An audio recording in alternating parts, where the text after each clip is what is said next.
What's up guys, JP back at you once again, bringing you guys a brand new series. This is called Top 5 Fridays, and Top 5 Fridays is a brand new series that I'm launching here in 2018 to kind of get some content on the channel.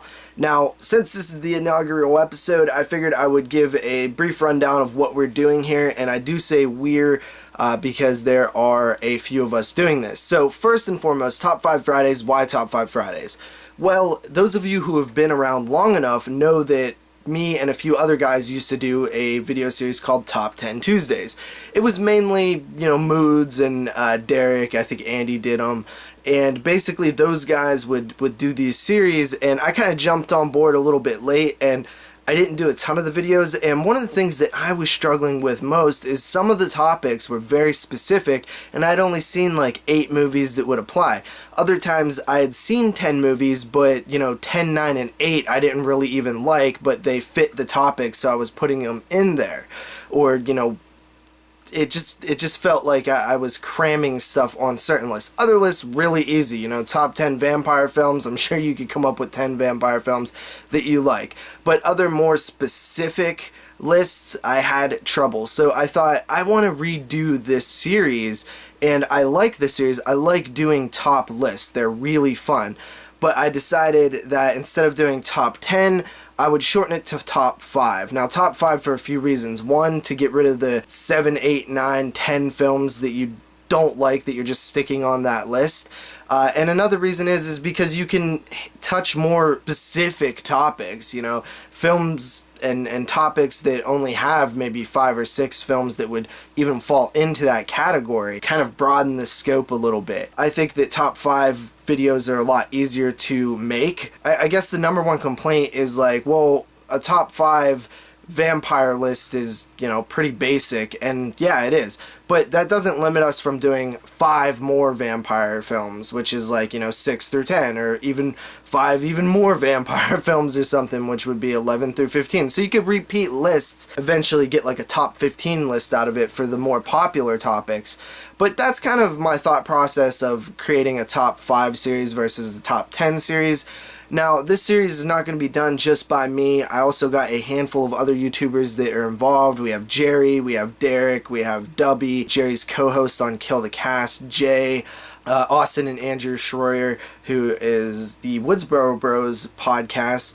And basically, I'm going to have all their links in the description down below, and you guys can check out their channels and subscribe to them and compare and contrast their top 10s versus my top 10s and each other's top 10s. It's really fun. It's just a kind of way to get the community involved with each other once again. And we got a bunch of random topics coming up, but today, for the very first episode, I figured why not kick off 2018 with a little bit of a preview of 2018. So this is top 5 most anticipated horror films of 2018. Now, there's a few ways you can do this list. You can pick pretty much anything that's slated for 2018, but we know damn well that half the films that are announced for 2018 won't even hit us until 2019, maybe even 2020. So what I try to do is focus on films that are pretty certain to get a release, or at least have significant movement in terms of production, pre-production, things that have been released to the press that kind of indicate that this film probably most likely is coming out. I also tried to, in doing that, it also made me pick a lot of films that are probably closer on the horizon than further away. With that said, let's jump into my number 5 most anticipated film of 2018. Number 5, we have Eli Roth's The House with Clocks in Its Walls. Now, this was a novel that is being adapted into a feature film. It is described as a gothic horror novel aimed towards children. It was written by John Bellairs, and it was illustrated by a guy named Edward Gorey. This book came out in 1973. I know nothing about it, but Eli Roth is attached to direct this film, and that gets me very intrigued. The film is supposed to follow a young orphan who, with the help of his uncle, discovers a magic wand or something that can bring the end to the world. Sounds very sort of odd, like almost like fantasy, like Guillermo del Toro, which is very weird to see Eli Roth attached to a film like this. I'm very interested to see where Eli Roth's career goes next because he is one of my favorite filmmakers and I like all of his movies. He recently did almost like a director for hire type job with the remake of Death Wish that's supposed to come out, starring Bruce Willis, I think. And that kind of got me intrigued as well to see that film. Not really a horror film, but still very interested to see Death Wish. And something about Eli Roth that is kind of interesting is he's not really a commercial horror director, considering he has directed a lot of, big budget mainstream Hollywood movies. They always seem to be, under his sort of manipulation. Like, he's the one who's actually crafting it. It doesn't seem like he's neutered, per se, by the studios. And to see this film almost feels like a big studio film. It's done by Universal. It has a release date of September 21st. The only thing that kind of throws me off about it is, one, it sounds like it's more of a fantasy film, and two, it sounds like a director for hire just type of weird gig for Eli Roth. Like, I don't think he can bring his flavor to this type of film because, even the source material says that it was aimed towards children. So I'm very curious to see what it is, like how it's going to look. Like, I assume that it's going to be completely different from his other films. I mean, you look at Cabin Fever, Hostel 2, as well as Knock Knock and The Green Inferno, and they all sort of have that level of what people call like the frat boy mentality, which is, sort of the obnoxious lead characters who are, very frattish like.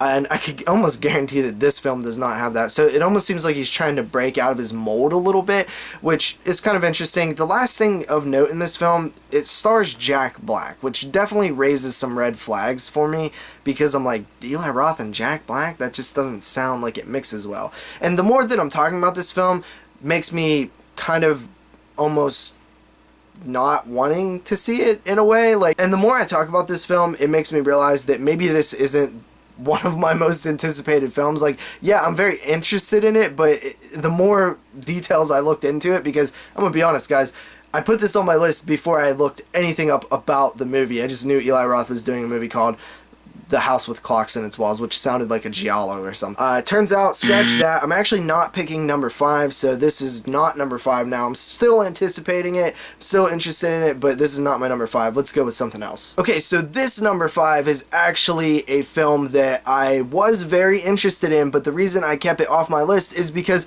by the time you see this video, it's already out. Yeah, at the time of me recording this video, it comes out tomorrow, and at the time of release, it's actually out, and that is Insidious: The Last Key.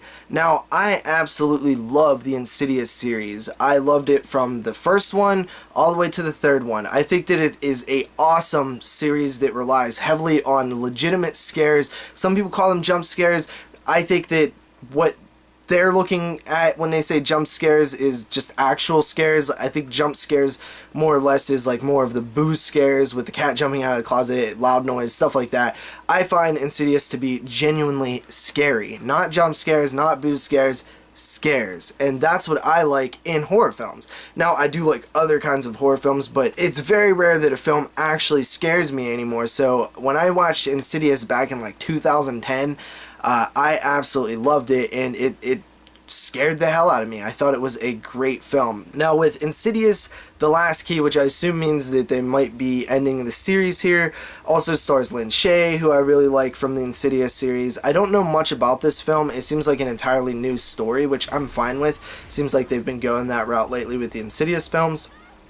And the trailer I did see, if I see a trailer in the theater, like, I don't feel like walking away or looking away or, just getting out of my seat. Like, it's too much of a hassle to try to avoid the trailers while you're in the theater getting ready to watch a movie. So I did see this trailer, and it looked pretty good. It looked pretty scary. So definitely down with Insidious 5, but I probably have already seen it by the time you guys see this video. So that is my number 5 most anticipated horror film of 2018. My number 4 is The Strangers Prey at Night, the long-awaited sequel to the original Strangers film, which I believe came out in like 2007 or something.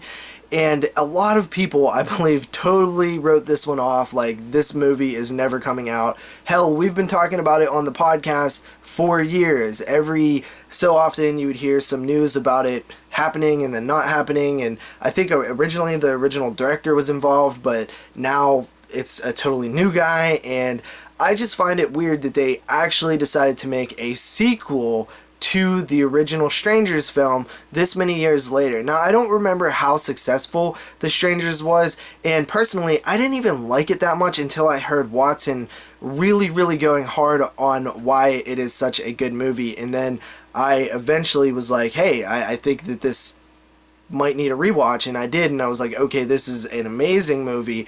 And now I'm just really excited to see what they can do with the sequel. Now, I've said before that I think that the tactic to make a sequel to The Strangers is to kind of take it out of the world that it was in and sort of amp it up a bit. The first film is very slow, very methodical. It uses a lot of techniques to build tension. Now, I almost feel like that a new director would not be able to capitalize on what the original director was able to capitalize on, because that was his style, that was his unique take on that movie. So I figured, why not just kind of make it more of like a slasher, you know, amp up the gore, make it a little bit crazier, have a higher body count, and focus less on tension and more on a good sort of just horror movie, you know, a good killer mask people horror movie. But then I looked at the director of who is making this film. His name is Johanna Roberts, and Johanna Roberts is very interesting because he has made a couple of films that I haven't seen, really don't care to see them, they sound kind of weak, but his last movie was 47 Meters Down, and this movie was awesome. In fact, I just watched it today. The movie was so suspenseful, then it kind of reeled me in on what I think this movie should be. I think he should go for that tension and suspense that was in the first film, because he clearly knows how to build suspense with 47 Meters Down, which was an amazing movie. I highly recommend it. Best shark film to come out in years. He definitely shows that he has chops. Now I think that Strangers prey at night, or they stalk at night, or whatever I just said. They come at night, it comes at night. I don't know. That movie I'm even more excited for. So I didn't do any research before this video. I'm doing it for the video, and it's completely blowing my mind. So that is my number 4. My number 3 is a little bit of a odd choice, and it is the New Mutants. Now, the New Mutants is a X-Men movie, which completely surprised me. So initially, when this trailer was released, I was like, oh cool, a new X-Men movie. I actually like the X-Men films. I don't really like comic books or comic book movies, but I've always been a huge fan of the X-Men movies. So I was like, oh cool, I'll check out the trailer. You know, I don't really watch trailers, but if it's a non-horror film, chances are I'm not going to get to it for years anyway. So I was like, let me check it out. And then I was like, whoa, this is really dark. Then I found out it was supposedly being marketed as a horror film, and I got even more intrigued. So X-Men New Mutants is about 5 young mutants who are held in some sort of secret facility. It looks sort of like a Dream Warriors mashup or something like that, you know, like a hospital. Like it's dark, it's cool, it looks kind of scary. I was super surprised by this, and I believe somebody had told me that the director of the film is very into A Nightmare on Elm Street Part 3 Dream Warriors, which is like one of my favorite movies ever, and has that like hospital facility style setting, and that he might have been inspired by Dream Warriors to make this movie, and that just blew my mind. It got me even so more excited, and I don't want to know anything else about this movie. All I know is that it comes out April, Friday the 13th, which is a fantastic date if you're a horror fan. It's also a couple days after my birthday, so definitely something that I'm going to be doing is going to see X-Men, the New Mutants, or whatever you want to call it, which I can't believe that this is, you know, a horror film, or at least being marketed. I'll judge for myself when I get there, but I'm extremely intrigued, man. This sounds awesome. Coming in at number 2, we have The Nun, and this is a movie that is a spin-off from the Conjuring films. So we have Conjuring 1 and 2, then we had Annabelle, then we had Annabelle 2 Creation, and now we have The Nun, which would be the second spin-off, and it would be the 5th film in the Conjuring universe, which is just awesome.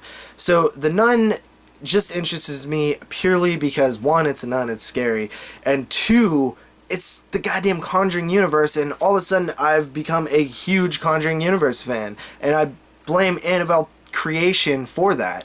I've still not seen the original Annabelle, but I love Conjuring 1 and 2, and Annabelle 2 like knocked my socks off. Like, I thought it was super scary. It definitely was a fantastic watch this year, and one of my favorite viewing experiences of the year. And it's funny because everybody, you know, craps on the first Annabelle film so much that I'm trying to like avoid it. I did recently pick it up on Blu-ray, so I will see it. And watching Annabelle 2 made me want to go back and rewatch The Conjuring 1 and 2, so I grabbed The Conjuring 2 on Blu-ray as well, and I'll probably watch all 4 of them again at some point when I have the time. But The Nun is the next film in that series, and I just find it super cool that there is like this cinematic universe of horror films that it just makes me excited for the next one. So The Nun supposedly takes place in like 1952 Romania, involving like a mysterious death of a nun and some tie-in with a priest. It just sounds really cool. Religious horror is usually pretty good in my opinion. It seems that, you know, they always seem to be able to amp up the scares, and the Conjuring films and Annabelle Creation at least have done a great job with actual scares, so that's really exciting. Just excited because it just sounds cool, and it's another Conjuring universe film.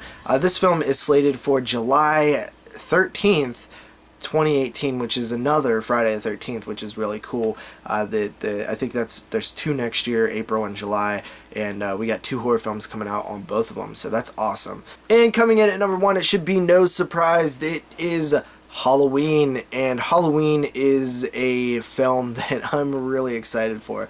I don't know if it has a subtitle. Is it just Halloween? I don't even know. I hope not. I hope it's something. But I've kind of purposely avoided a lot of the talk of this film because I just want to go in surprised. And I know that there's some debate on whether Michael and Laurie will be brother and sister. It seems like they're cutting off most of the franchise and just leaving the head, which is like Halloween 1, maybe Halloween 2. And the rest of the franchise they're ignoring. So it's like another one of those like direct sequel things that have been happening a lot lately. And, you know, Jamie Lee Curtis is returning as Laurie Strode for I assume the final time, so that's, you know, her 5th time in the Halloween films, which is good. You know, I always thought that if they were going to do another Halloween film in any form of the original timeline, I would have liked to see Jamie Lee Curtis back at some point, even if it was a different timeline, maybe a cameo, just because she means so much to the series. And I'm glad to see John Carpenter back on board in some capacity. And yeah, man, it's just Halloween, you know, it's Halloween. Hopefully it actually comes out. Blumhouse promised us that it would come out, so we'll see if it does. I love Blumhouse's handling it. I trust that they are going to handle it well, but I just feel this blowback. Like, I feel this pressure happening where I feel like even if it's a good film, a lot of fans are going to have a lot of blowback towards it because, let's face it, Halloween film fans, the Halloween fans are some of the worst in the genre, you know, when it comes to, which is, obviously I'm not talking about you if you're not a douchebag, but I'm talking about the Halloween fans. It seems like they have the most crazy fans out of any of the major franchises. So Halloween 2018 is supposedly coming out on October 19th of 2018. We'll see if it actually happens, but as of right now, it is my most anticipated horror film of the year. Anyway, that wraps it up. I hope you guys check out the channels in the description. Also, this video will not be this long every week. I just wanted to get some points across and really kind of dive into these films a little bit. They'll most likely be a little bit shorter. But I hope you guys enjoyed. This is my preview for 2018. I am very excited for the year. I think that theatrical horror is going to kill it in 2018, much like it did in 2017, and I can't wait. So see you guys then. Peace.